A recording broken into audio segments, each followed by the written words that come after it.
मेरा नाम मोहम्मद रिजवान, मैं ताल्लुक़ मेरा मैदान चकरकोट से सही जुगलोट, और हमारा इस बैनर में भी वेलफेयर ऑर्गेनाइजेशन मैदान चकरकोट सही बाला।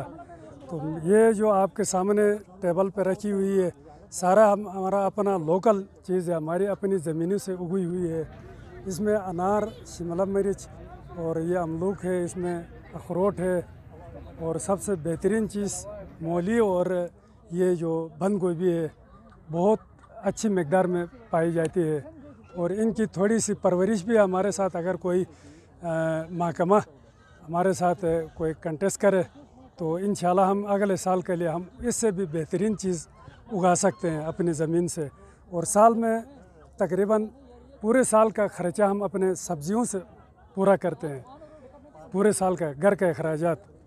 तो और इस साल तो हमारे ज़मीनों में और फसलों में थोड़ा बहुत बीमारियां भी है, जिस तरह इंसान के अंदर कैंसर जैसी मोज़िर बीमारियां, इस तरह इनमें शिमले में और ये जो साग में इसमें बीमारियों की वजह से थोड़ा कमज़ोर भी हुआ है। फिर भी मार्केट में इंशाल्लाह सारे पिंडाल के अंदर जो भी लोग आते हैं कहते हैं कि आपकी नुमाइशी प्रोग्राम में जो है सर फरिश्ते है। तो हम कोशिश करते हैं इसको इंशाल्लाह और आगे करें, इस चीज़ को संभाल के रखें, और इसमें जो जहर महर के दवाई शवाई है इसको भी वक्त के मुताबिक हम दे सकें।